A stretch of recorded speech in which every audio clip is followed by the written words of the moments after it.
En 94.3 FM UTN comienza ahora Los cordobeses somos así. El cordobés no está loco, está chapita.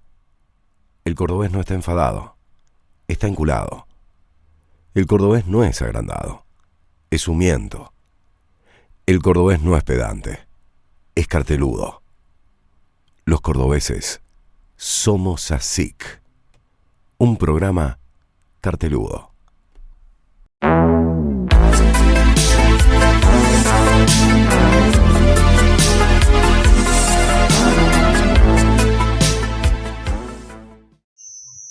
Saludamos a todos nuestros oyentes a un nuevo ciclo de esto que se llama Los cordobeses somos así. Buenas tardes, estamos con Mauricio Kravetz. Buenas tardes, compañeros, gusto en saludarlos. Bienvenido a un nuevo programa. Soy Rubén Stiverman y hoy tenemos un entrevistado de lujo. Nos volvemos a dar un gusto, prácticamente me parece, Mauro, que nos vivimos dando gustos. Alguien nos va a decir, che, déjense ya, ¿no? Porque me parece que lo de hoy... Nosotros siempre en las charlas personales rescatamos esta historia de que no nos hubiésemos imaginado en nuestras actividades particulares llegar a tener contacto a lo largo de 80 y pico de programas con las personalidades, con la gente que nos... Y además en el convencimiento de que el placer no es solo nuestro, sino que va a ser para todos ustedes. Escuchar a este invitado, yo creo que va a significar tener una visión, conocer un poco de historia, conocer a la persona que habitualmente suelen ver por la televisión o en un programa radial y darse cuenta que es alguien que vivió como vivimos nosotros la dictadura, que sufre por los problemas del país, que tiene una mirada con la que se puede compartir o no, pero bueno, un invitado de lujo. Vamos a tomar un buen café. Hoy no está con nosotros el Topo, que está con no dificultad, sino un viaje, por lo tanto no pudo estar presente, así que el nombre del invitado de hoy lo aporta Mauricio. Sí, señor, está con nosotros el ex juez Carlos Rosaski, el hombre que le bajó el martillo a Bob Burnich y a Che Collins. Vamos entonces a la charla con el doctor Carlos Rosaski. Acaba de comenzar el Mundial de Fútbol y en muchos lugares lo llaman el Mundial de la Vergüenza. ¿Cómo serán de graves las acusaciones que hasta Joseph Blatter, que presidía la FIFA al momento de seleccionar a Qatar como sede, hoy dice que fue un error? Son muchos los motivos para este tardío arrepentimiento y muchas también las sombras que se extienden alrededor de este mega evento deportivo. Entre las principales críticas se puede mencionar el hecho de que Qatar es una monarquía absolutamente patriarcal con una población compuesta en su amplia mayoría por trabajadores inmigrantes y en donde la riqueza se reparte entre la familia real y poco más. Para la construcción de los estadios se contrataron miles de trabajadores extranjeros a los que se sometió a un régimen prácticamente de esclavitud, reteniéndoles los pasaportes, obligándolos a vivir en condiciones inaceptables y a trabajar mucho tiempo con una temperatura ambiente de alrededor de 50 grados, lo que, sumado a la falta de medidas de seguridad, entre otras cosas, ocasionó la muerte de aproximadamente 6.500 trabajadores. Esto es parte del costo oculto del Mundial de Qatar. Ya se han dicho muchas cosas al respecto, desde las sospechas de cohecho cuando se eligió el país como sede, hasta las consecuencias para los deportistas y sus equipos porque el Mundial se disputa a fin de año. Pero resulta necesario hablar de dos cuestiones. Por un lado, que el mismo expresidente de la FIFA recién se animó a admitir el error cuando el Mundial ya estaba prácticamente en marcha y porque, pese a que suponía que podía suceder, a esa altura ningún futbolista realizó un boicot al campeonato. La otra cuestión a tener en cuenta es la manera en la que se exacerban los nacionalismos en estas disputas. Más allá que seguramente muchos disfrutemos el juego de las selecciones que nos representan, algunos, envalentonados en un nacionalismo malentendido, ya dan muestras de cómo los mensajes de odio les formatean la mirada y los cánticos de apoyo a unos se transforman en estruendosos insultos contra los otros por cuestiones de raza, elección o sencillamente imagen. Y esto desemboca necesariamente en el tema de los mensajes de odio, de la ideología de la discriminación. Pero salgamos del Mundial.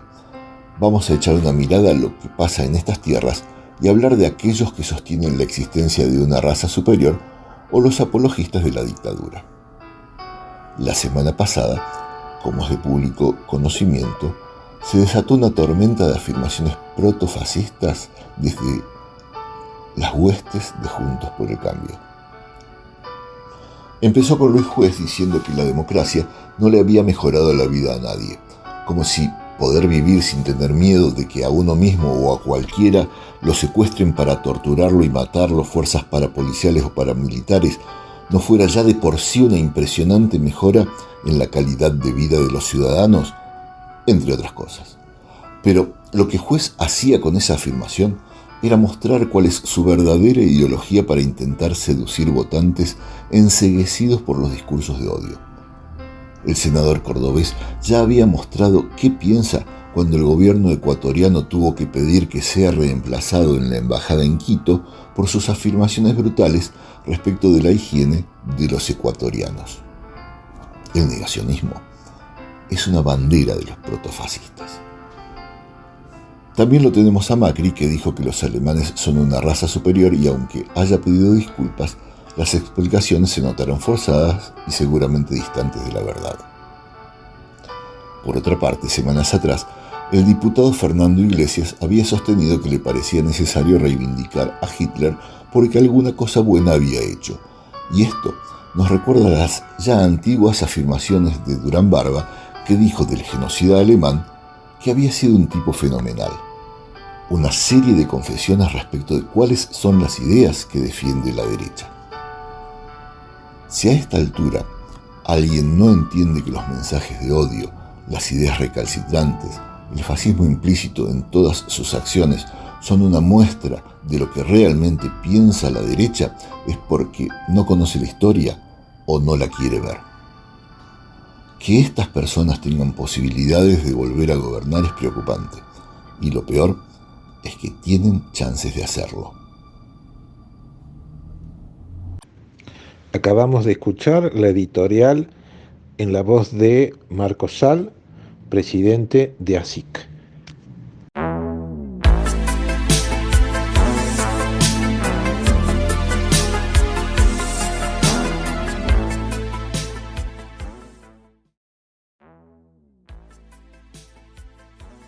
El ayer y hoy de quien nos visita. Hoy recibimos a un ex juez que es docente de posgrado de la Facultad de Psicología de la Universidad Nacional de Buenos Aires. También es docente de cursos sobre malos tratos y violencia de género en la Universidad Nacional de Distancia de Madrid, España. Docente de capacitación de jueces y fiscales de la República de Uruguay, Chile, Bolivia, Paraguay y Honduras. Miembro fundador del Foro para la Justicia Democrática, presidente de la Asociación Civil de Altos Estudios sobre Violencia y Abusos Sexuales.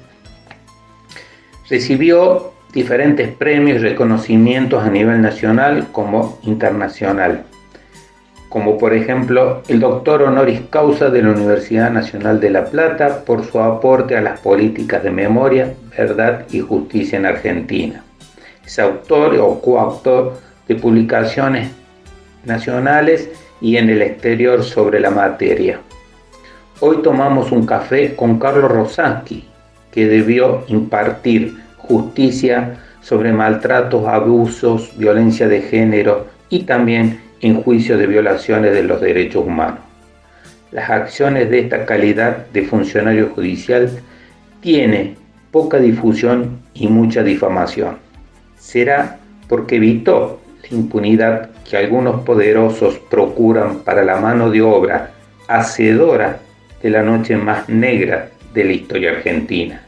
¿Será que su integridad ética y moral incomoda a los intereses conservadores que operan desde las bambalinas? Para charlar de estos temas hoy recibimos al ex juez Carlos Rosansky.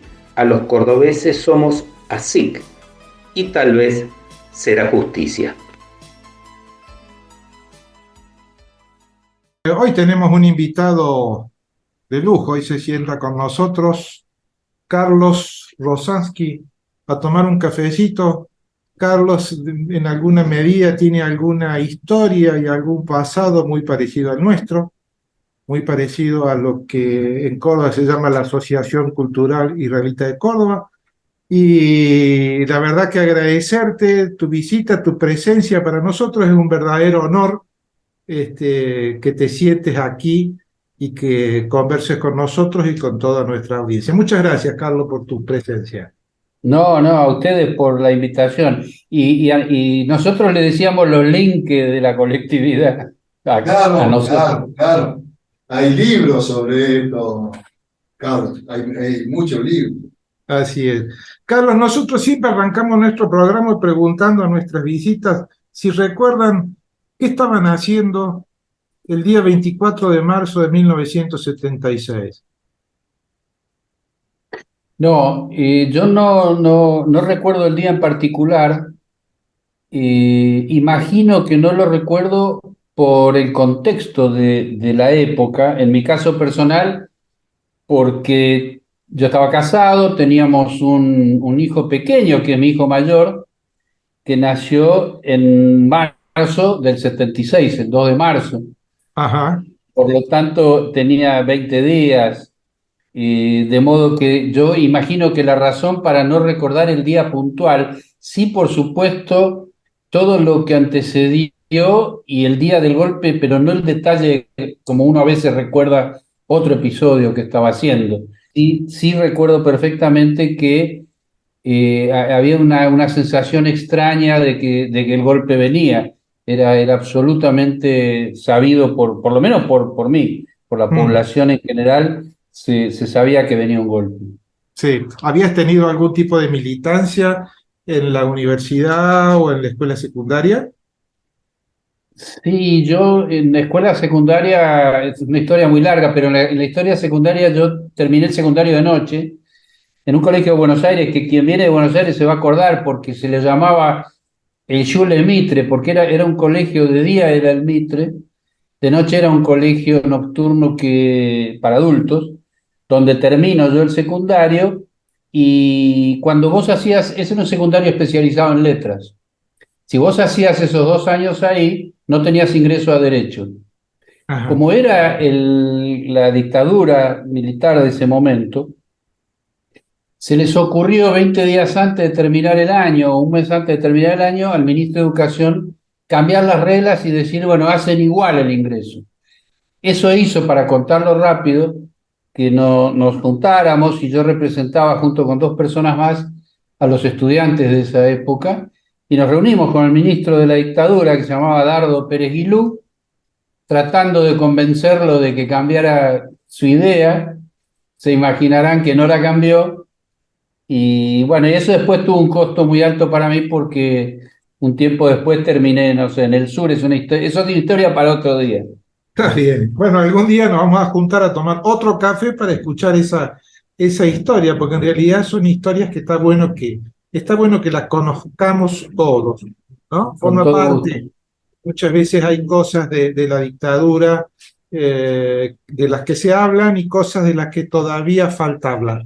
Entonces está Sí, y en bueno. el caso de la del 76, Sí. yo estaba en la facultad en esa época y me faltaba muy poquito para terminar la carrera, un práctico que no pude dar porque no podía yo ir a la facultad en esa época, porque yo había trabajado hasta el golpe en una cátedra marxista, que era una cátedra de ciencia política de Marcos Caplan, en la Facultad de Derecho de la UBA. Y bueno, después no era aconsejable aparecer por esos lugares, quedó poca gente de la cátedra, Marcos Caplan exiliado, y así que yo reaparecí en el año 89, perdón, 79, donde había amainado un poco la represión, y yo necesitaba recibirme de alguna manera, así que me animé en el año 79, después de 3 años de ostracismo, y Ujú. terminé la carrera en el 80, ya tenía el título. Para todos los que conocen a Carlos Rosansky, al doctor Rosansky, porque bueno, pasa por programa de televisión, por programa de radio, es un hombre que siempre fija posición. En general, desde lo personal, compartimos la posición que vos anticipás en relación al rol de la justicia, pero decía que para quienes te conocen sabe que Carlos usa barba. En aquella época seguramente no tenía barba. Nosotros contamos que era un problema llevar barba o ingresar a la facultad, no te dejaban, ¿no? No, lo que pasa es que como yo en el 76 ya dejo de ir por completo durante 3 años, no Claro. tuve problema, sí tenía barba, pero no iba a la facultad. Está bien. No, Carlos, mirá, tener barba, ser sí, judío y de izquierda, lo sí, único que sí. faltaba era ser negro, pero ya era demasiado, ¿viste? Claro, claro. Y ni qué hablar de salir de noche después de las 11 de la noche, ¿no? Eran momentos que quienes no han vivido esa época, por ahí les cuesta muchísimo entender o posicionarse o darse cuenta de lo que hemos vivido. Y en realidad lo que intentamos es transmitir una idea para que esto no vuelva a pasar nunca más, ni acá ni en ninguna parte, ¿no? Esta es un poco la idea que nosotros transmitimos. Pero, Carlos, estamos hablando de la dictadura. ¿Cuál es el rol que jugó la justicia federal durante la dictadura en este país? Mira, la justicia federal especialmente siempre ha acompañado lo peor de nuestro país. Ujú, No te olvides que en 1930, 4 días después del golpe de Estado del 30, primer golpe del siglo, la Corte Suprema convalidó el golpe de Estado. El procurador de la Nación en ese momento que dictaminó se llamaba Horacio Rodríguez Larreta. De modo que hay una trayectoria histórica de la justicia y una complicidad histórica. Yo aprovecho, mirá, espérame. Yo tengo acá entre los libros, tengo 10 o 15 que son de consulta permanente, porque por si escribo algo o tengo que consultar.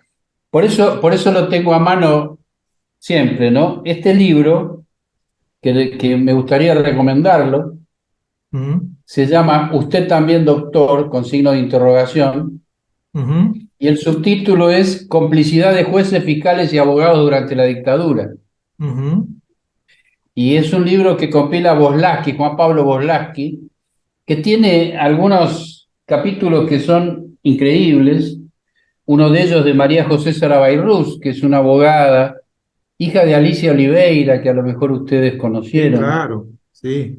y ella una brillante abogada que escribe un capítulo que se llama La familia judicial, Ujú, donde analiza en detalle aquellas cosas que no se suelen decir sobre la pertenencia incluso barrial de deportes, de clubes, hoy muy vigente, por supuesto, ¿no? Por el Liverpool, pero ya anunciado hace años por Sarabayrús, que tiene que ver con esa tradición de la familia judicial, insisto, de acompañar lo peor del país, con excepciones, por supuesto, de excelentes juezas y jueces, pero en general con una ideología conservadora, de derecha, fascista, y que persiste al día de hoy y lamentablemente la vemos en todos los ámbitos, Rubén.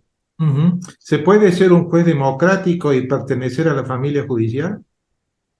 No, Ujú, no, no, eso es incompatible, por lo menos en mi experiencia. Yo fui juez de Cámara 25 años, sí, 10 de ellos, los 25 por concurso, pero 10 en un concurso en Río de Negro, Río Negro, la provincia de Río Negro, San Carlos de Bariloche, y sí. 15 años en federal. Ujú, De hecho, que fui el primer juez federal nombrado por el sistema nuevo de ujú. Consejo de la Magistratura, así que lo conozco desde que empezó. Estamos hablando de la Y presidencia de la Rúa, ¿verdad, Carlos? exacto, yo fui designado por De la Rúa, a quien Exacto. no conocí, Sí. y Nunca jugaste al pádel, al fútbol, a nada, ¿no? No, Ni al mete yo gol, ni creo al que mete él no gol con jugaba, Veracruz. pero ¿Eh? no, después sabés que no lo conocí, tampoco conocí al gobernador de Río Negro que me nombró Ujú, en los dos concursos.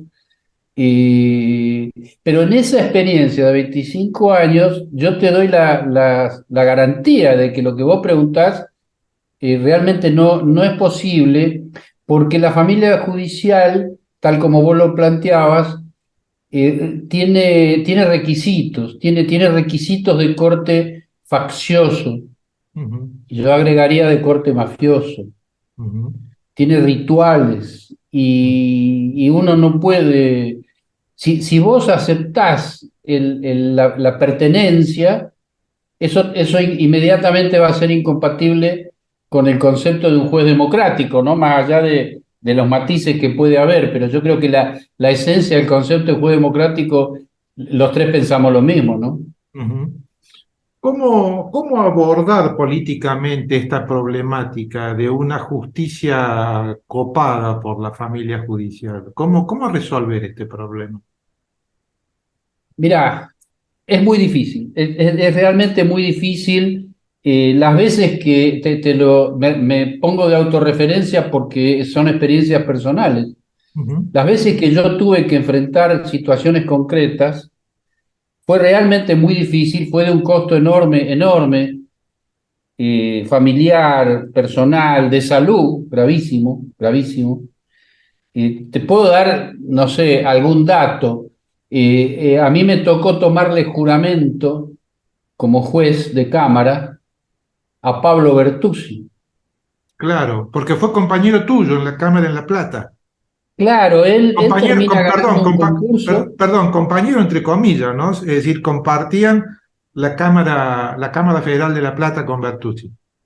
Claro, él es un bandido que consigue el nombramiento y que ni bien ingresa, te repito, le tomo la jura y a los 48 horas el hombre me pide una auditoría del tribunal y ahí me doy cuenta de que había venido a sabotear los juicios por delito de lesa humanidad. Claro, O sea, te claro. doy un ejemplo puntual, se puede hablar mucho de esto porque pasaron muchas cosas a partir de ahí. Yo lo denuncio y él termina consiguiendo mágicamente, él tenía vinculación con los servicios de inteligencia, él termina consiguiendo un pase a Buenos Aires, no donde está ahora que No, en la claro, Cámara Federal, sino en claro, un tribunal oral federal para el cual no había concursado. claro, claro. Donde está ahora, digámoslo, Carlos, eh, es porque Macri lo designa a dedo sin acuerdo del Senado, la Corte Suprema ya dijo que es inconstitucional, sin embargo lo sostiene en el cargo hasta que se designe un reemplazante y el proceso de reemplazo no avanza en el Consejo de la Magistratura. Si se quiere de manera sencilla, este es el hombre que te fue a controlar y este es el hombre a quien seguramente le molestaban los juicios que vos estabas llevando a cabo por los delitos de lesa humanidad. Sí, Ahora, no tengo ninguna duda, pero por eso te repito y me hago cargo. Es un bandido, pero es uno de los bandidos. Para determinadas labores se necesitan bandidos.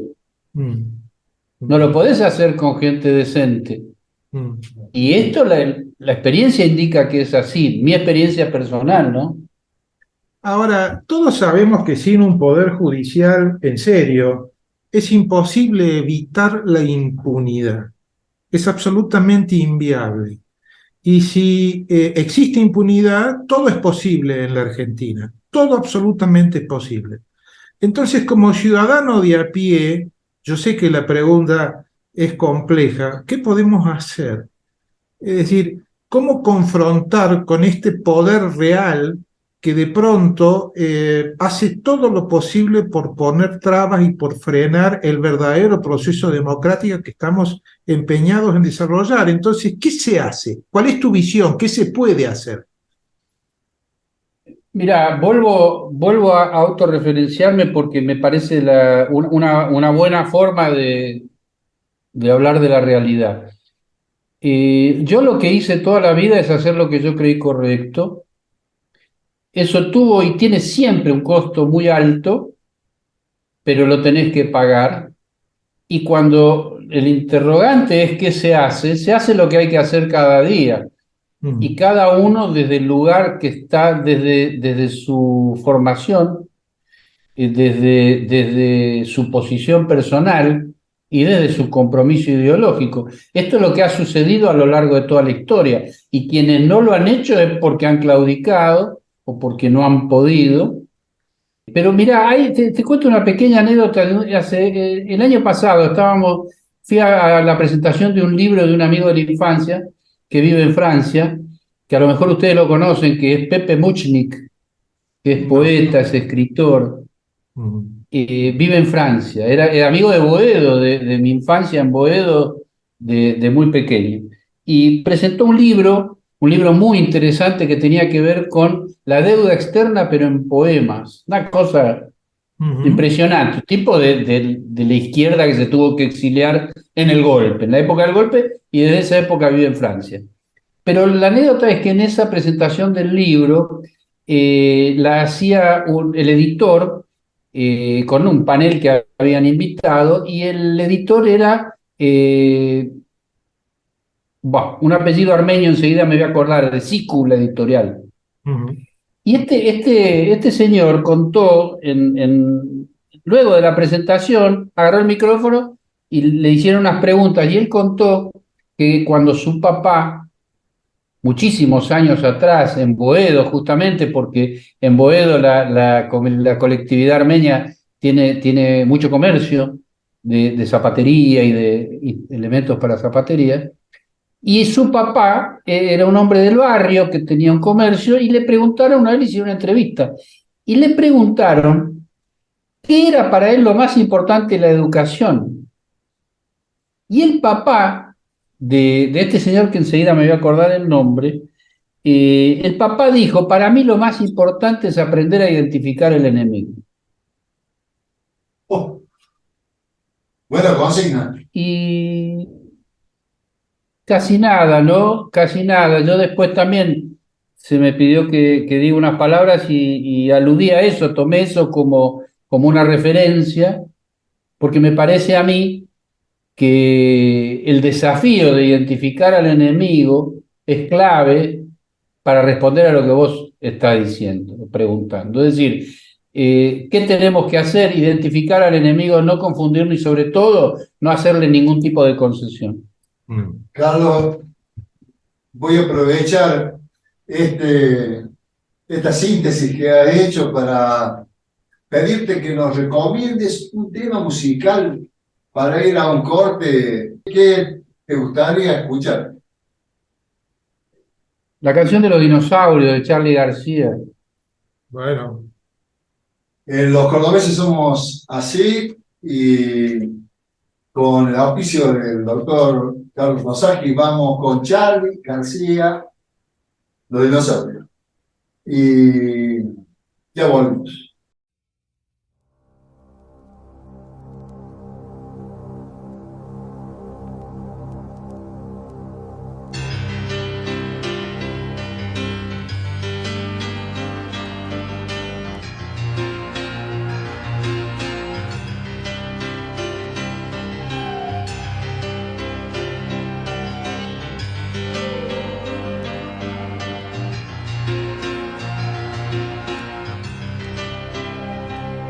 Los amigos del barrio pueden desaparecer, los cantores de radio pueden desaparecer, los que están en los diarios pueden desaparecer, la persona que amas puede desaparecer, los que están en el aire pueden desaparecer en el aire. Los que están en la calle pueden desaparecer en la calle. Los amigos del barrio pueden desaparecer, pero los dinosaurios van a desaparecer. Estoy tranquilo, mi amor, hoy es sábado a la noche, un amigo está en cana. Oh, mi amor, desaparece el mundo. Si los pesados, mi amor, llevan todo ese montón de equipaje en la mano. Oh, mi amor, yo quiero estar liviano.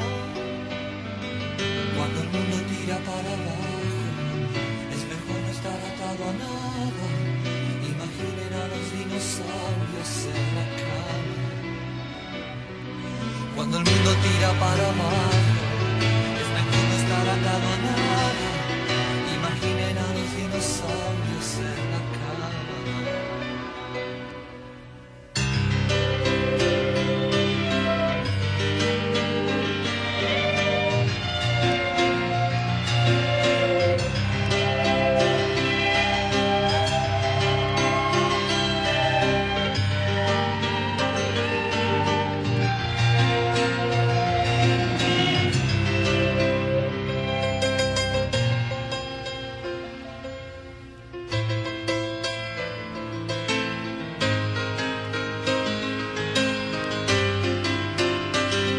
Los amigos del barrio pueden desaparecer. Los cantores de radio pueden desaparecer. Los que están en los diarios pueden desaparecer. La persona que amas puede desaparecer. Los que están en el aire pueden desaparecer. En el aire pueden desaparecer. Los que están en la calle pueden desaparecer. En la calle. Los amigos del barrio pueden desaparecer. Pero los dinosaurios van a desaparecer.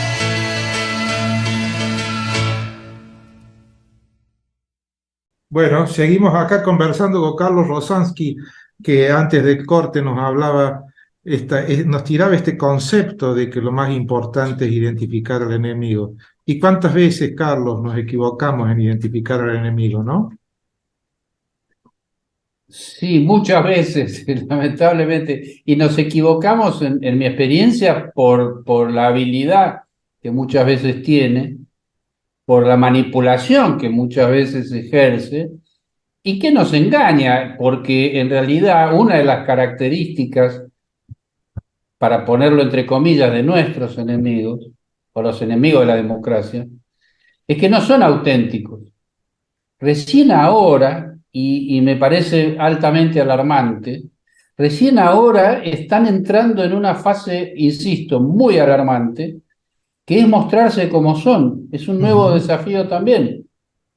Es Macri diciendo vamos a ir más rápido y hacer lo mismo, tipo que te robó y te dice voy a hacer lo mismo pero más rápido. O sea, es un problema cultural muy grave que estamos viviendo, donde incluso ya no es como yo planteaba, que el enemigo te engaña, sino que lo tenés adelante y te refriega por la cara su pensamiento antipopular, fascista, clasista, racista, y uno para eso no está preparado. O sea, a vos ni el colegio, ni la facultad, ni el sindicato no te enseñan a reaccionar frente a este tipo de agresiones y absurdos como el que yo estoy planteando. Y uno de los ejemplos es la Corte Suprema actual y muchos de los jueces actuales. Ya vamos a pasar a hablar de la Corte, pero no quería dejar de preguntarte. Fuiste uno de los vocales, o en realidad presidiste el tribunal que condenó a Echecolá y al cura von Bernich. ¿Qué te pasó el día que se dictó la sentencia? ¿Qué vivenciaste? ¿Qué sensación tuviste? Mirá, es muy, muy complejo porque unos días antes había desaparecido Jorge Julio López. Creo que el día anterior, ¿verdad? Justo el día anterior. Sí, fue el día de los alegatos. Ajá. Y en ese momento comenzaron las amenazas. Amenazas a mí, a los fiscales, a secretarias, etcétera. Fue una época muy, muy difícil, pero la sentencia, mira, es difícil recordarlo porque es una mezcla de sensaciones. Vos estás puesto en un lugar, insisto, para el cual tampoco estás preparado, porque vos pensás que en la Facultad de Derecho te pueden enseñar distintas materias, distintos códigos, penal, civil, comercial, laboral, pero hay una palabra en inglés que no tiene traducción, que es awareness, que es la conciencia de la cosa. Es decir, es aquello que solo tenés cuando lo estás vivenciando, cuando lo tocas.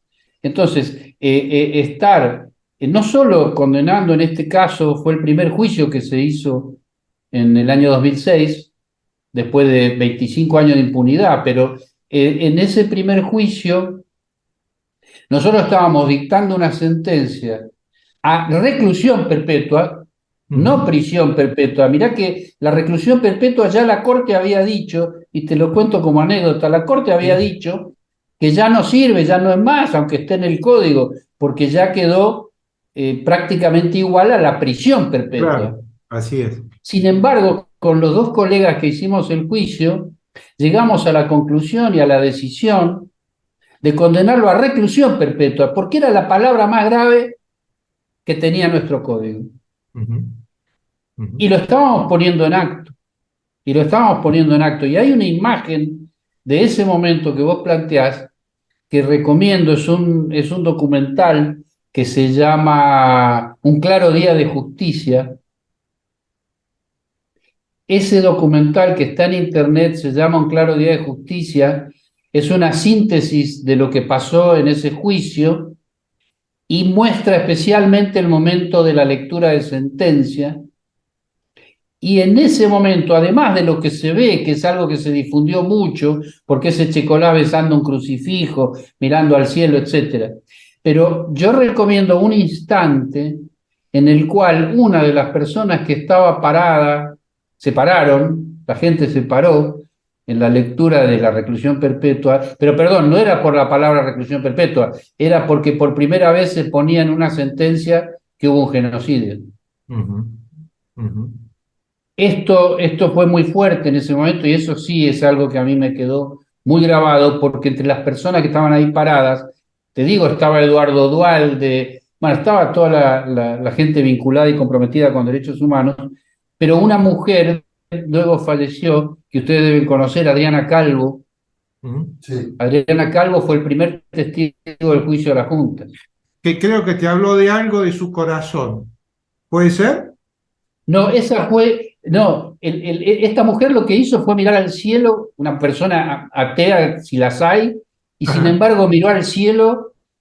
Eso está reflejado en el video, pero lo que se ve sobre el final es una madre de Plaza de Mayo que se me acerca y en el oído me dice que tuvo durante 30 años una opresión en el pecho y se le fue. Y estábamos hablando de una madre de Plaza de Mayo que en el juicio no se analizaba el caso de la hija desaparecida. Sin embargo, ella tenía esa sensación de que se le había ido la opresión del pecho. ¿Se entiende la dimensión? Y bueno, esa es la justicia en acto. Esa es la justicia en acto. Sí, sí. ¿Y vos sentiste algo en el pecho después de esa sentencia? Sí, claro. Mirá, yo le contesté a la señora, se llamaba Edna. Sí. Le dije al oído, le digo, Edna, yo tuve un infarto hace unos años. Si usted sigue hablando, voy a tener otro. Carlos, alguna vez comentaste, incluso creo que lo pusiste en alguna sentencia, no sé si fue en esta sentencia, una frase de Tato Pavlovsky, cuando él transmite que en realidad los represores trabajaban por irradiación y de que cuando se toca a uno se irradia a 1000. Esto fue así, ¿no? Sí, lo puse en la sentencia, porque es una parte donde yo explico en la sentencia, tratando de desarrollar lo que significa la dimensión de la tragedia, y la cita a Pavlovsky es porque él justamente había dicho, por cada uno que tocamos, o sea, esto lo dice él en una obra de teatro anterior al golpe, que se llama El señor Galíndez, donde él le hace decir al represor, le hace decir, por cada uno que tocamos, 1000 aterrorizados. Trabajamos por irradiación. Esta es la frase completa.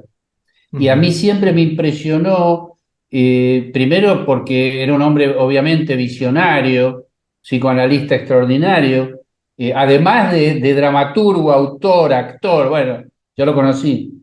una persona muy especial, pero ese concepto de la irradiación es el que nos permite hoy en 2022, seguir entendiendo lo que significa el terror en el ser humano, Mm, mm, que se vivió a lo largo de la historia, se vivió en los genocidios, mm. y se vivió cuando personajes siniestros manipulan para generar ese terror, que lamentablemente se le tiene demasiada tolerancia para mi gusto, a ese Así, tipo de gente. así es. Y si hacemos un poco de futurismo, si fuera factible o posible que volviera el gobierno Juntos por el Cambio y que el futuro presidente se llamara Milei o Patricia Bullrich o Horacio Rodríguez Larreta, ¿crees que es factible que vuelva ese terrorismo de Estado?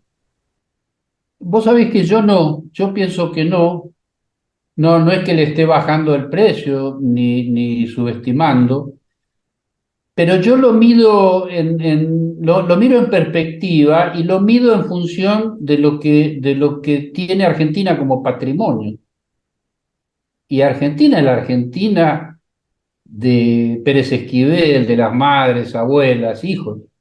Mm, Y desde ese punto de vista no veo yo posibilidad. Sí, por supuesto que tenga simpatizantes que lo voten, tanto él como el resto de la mafia que anda dando vuelta por ahí de la derecha tan brutal de Argentina y de la región, pero eso no significa que se pueda traducir en un triunfo electoral. mm, Tenía mucha más chance Bolsonaro en Brasil ujú, y perdió. ujú. ¿Vos crees No que importa que fue por poco. ¿Cómo? ¿Vos creés que tenía más chance Bolsonaro de la que puede tener Juntos por el Cambio en el 2023? Infinita más, infinita más. Ujú, Bolsonaro tenía una de las cosas que también son características de la gente, no solo de Milei, de Juntos por el Cambio en general, de toda la derecha, y que me impresionó cuando los días previos a la elección, en la primera vuelta, le preguntaban a la gente en la calle, la C5N que estaba en Río de Janeiro, y le preguntaba, una de las personas que le preguntaron era un mantero de la playa de Copacabana, ujú, y como tal, un hombre humilde, afrobrasilero, todas las características. Y el hombre con toda energía dijo que votaba a Bolsonaro. ujú, Entonces ahí radica un verdadero problema, porque estás hablando de quien vota a su verdugo, a un racista como es Bolsonaro, y en ese sentido, y con el gobierno de Bolsonaro, había mucha más chance de que le vaya bien que la que puede tener un payaso como Milei o un criminal como Mauricio Macri. ujú. En ese sentido te digo, es mi opinión. Yo, no sé, Patricia Bullrich es una de las candidatas. Estás hablando de una bandida, una delincuenta. Sí, claro. Una Sí, delincuenta. Mirá, sí. una anécdota te voy a contar. Vos sabés que ella me demandó, me hizo un juicio. Ah, mira vos. Sí, me hizo un juicio por daños y perjuicios. Y después lo abandonó. Y antes me había hecho un juicio Garabano. ¿Se acuerdan de Sí, Garabano? Otro claro, bandido Que hizo importante. justicia. claro. Bueno, ese Garabano, vale la anécdota, fue antes de la pandemia. Hay una etapa previa que es una mediación obligatoria. Entonces vamos a la mediación. Está la mediadora, a quien yo no conocía, una mesa en el estudio de la señora, y estaba este bandido con su abogado, y estaba yo con mi abogado. Entonces, la mediación era, le dieron la palabra a él, y él dice, en esa reunión, dice, yo a vos no te extorsioné, qué sé yo. Él demandaba porque yo había dicho públicamente que es un delincuente. Ujú, Y entonces, cuando la mediadora me da la palabra, le digo, mire, le digo, yo dije que este hombre es un delincuente, porque es un delincuente, no hay otra palabra. Bueno, el tipo miraba con una cara, ¿viste la cara del fascista que no sí, sí, sabe si enojarse o qué? sí, Pero sí. cuento esto porque después de eso abandonó el juicio este imbécil. Ah, Ujú, Entonces, eso marca, está bien, yo no estoy ni mucho menos pretendiendo que cada uno tenga la misma actitud, porque cada uno hace lo que puede, como dije antes, desde el lugar que puede. Ahora, por favor, si estamos frente a un delincuente, llamémoslo delincuente. No, claro, por supuesto. Carlos, recién hablabas de la familia judicial. La primera ministra de Justicia del gobierno de Alberto Fernández, Lozardo, ¿pertenecía a la familia judicial? Mi impresión es que sí. Ujú. Mi impresión es que sí. Hay varias razones. La más importante, porque una es superficial. Una es que estaba sentada en primera fila cuando jura como jefe de fiscales de la ciudad de Buenos Aires un bandido de los peores bandidos que tiene el país, que es Juan Bautista Maíquez, Ujú. que fue el sicario de Mauricio Macri en el Consejo de la Magistratura durante 4 años. Pero eso es una nota de color, es decir, eso tampoco va a definir a una persona como para responder lo que vos preguntás. Pero el paso del tiempo en la cartera de justicia, sin haber hecho absolutamente nada para mejorar el poder judicial, estaría confirmando que pertenece a la familia judicial. Ese es un tema sobre el cual yo te quería preguntar, ¿no? Puntualmente. Estoy de acuerdo con vos en que no se hizo nada y por supuesto que hablo en términos personales, ¿no? Y agregaría de que en realidad es más difícil hacer ahora que al comienzo, ¿no? Néstor Kirchner pudo hablar de la Corte de los 90 al comienzo, hubiera sido más complicado hacerlo cuando ya tenía años de gestión. Ahora, a veces se habla de los votos, se habla de la correlación de fuerza. ¿No te parece que el juicio político a la Corte, por ejemplo, sería un hecho político importante? ¿Sería un mensaje importante? ¿Por qué pensamos tantos en los votos y no avanzamos con algunas decisiones que todos estamos esperando que se hagan? Porque es muy difícil si no poder resolver los problemas de los argentinos si no resolvemos el problema del Poder Judicial. Y hay que entenderlo así, ¿no? Pero sin ninguna duda, mirá, rápidamente, una de las cosas más inteligentes que hizo la derecha criminal de Macri y sus socios, fue una enorme manipulación que incluso comenzó antes de que ganara las elecciones. Por eso contratan Cambridge Analytica de Inglaterra para manipular.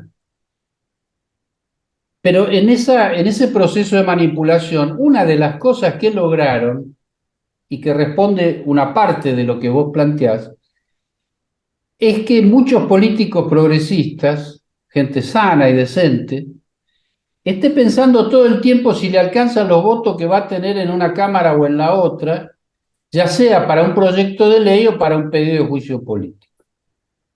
A mí me parece que eso es un error gravísimo, yo no lo compartí jamás.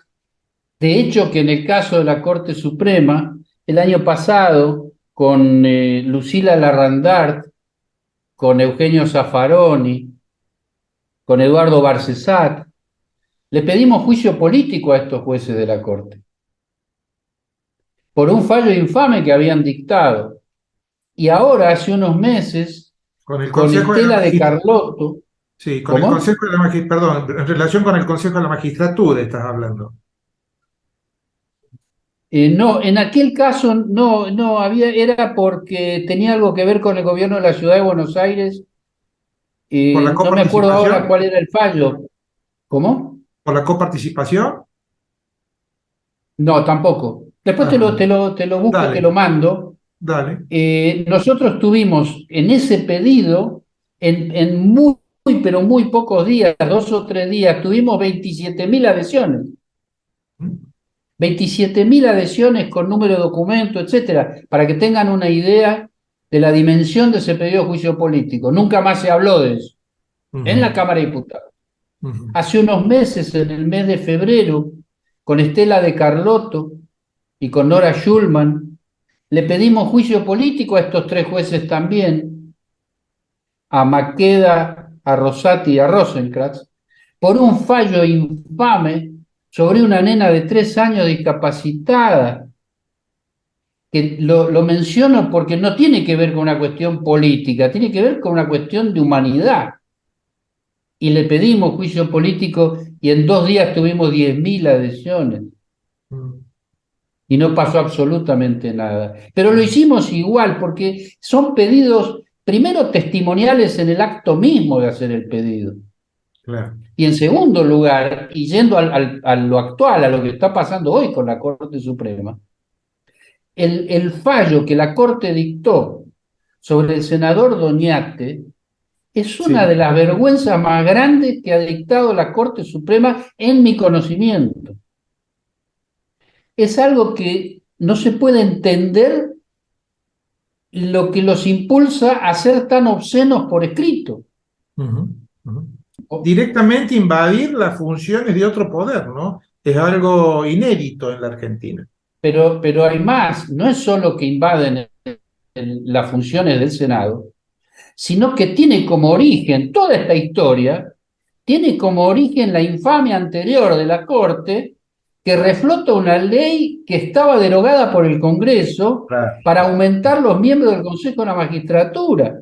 Claro, sin duda. Y sumarle, perdóname, Carlos, a esa infamia meter a un tipo como el senador Luis Juez, que es un impresentable,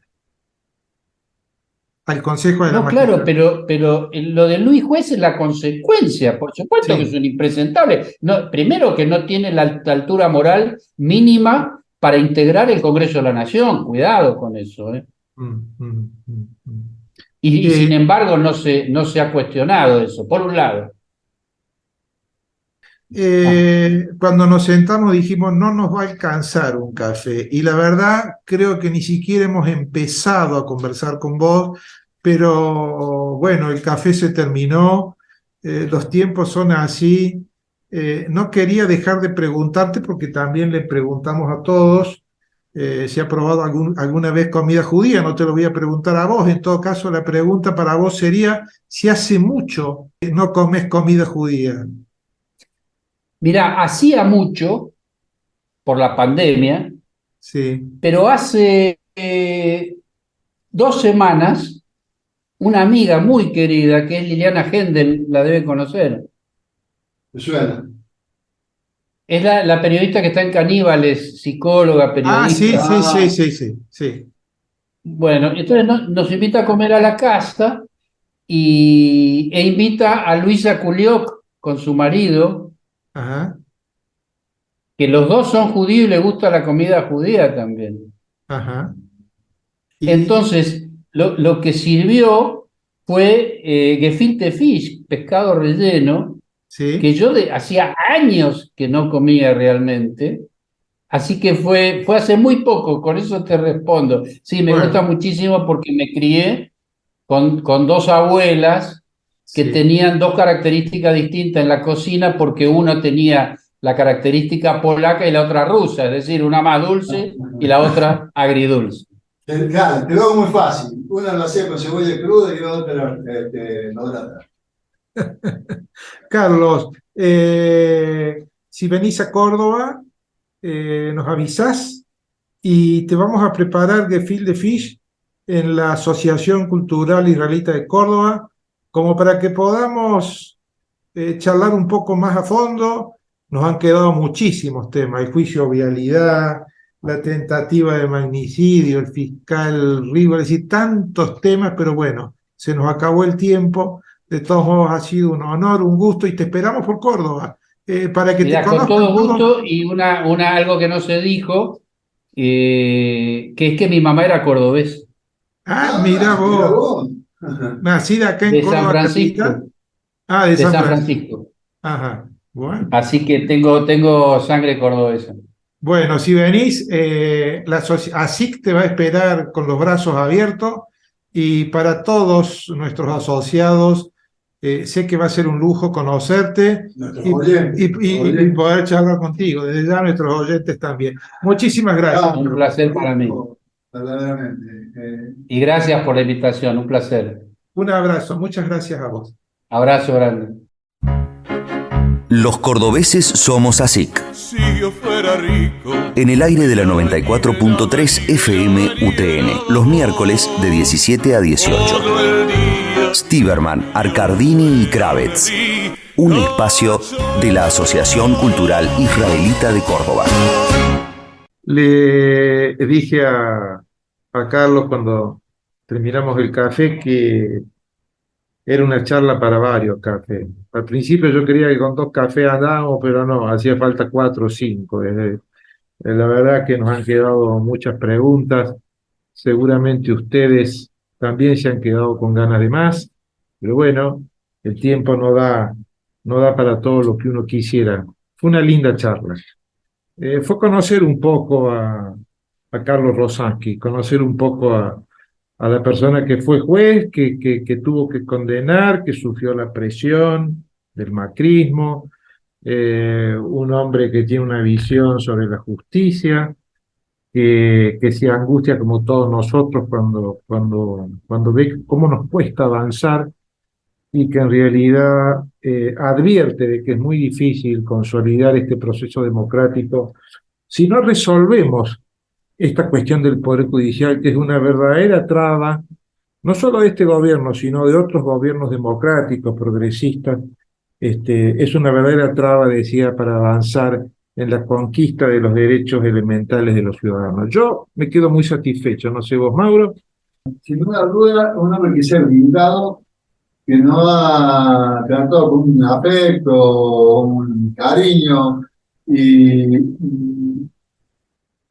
ha expuesto sus temas con esta característica que marcaba Bubi, de actitud. Así que, bueno, una alegría haber hecho este programa, sinceramente. Agradecemos entonces A la radio. Agradecemos a la 90.1 que emite los días lunes, a la FM 94.3, la FM de la UTN, y a Radio Nocta, la 107.1, que emite los días viernes, siempre en el horario de las 17 horas. A sus operadores, a sus directores, a todos, un reconocimiento, un agradecimiento de permitirnos llegar a nuestra gente. Nos despedimos entonces de todos nuestros oyentes hasta el próximo programa. Hasta el próximo programa.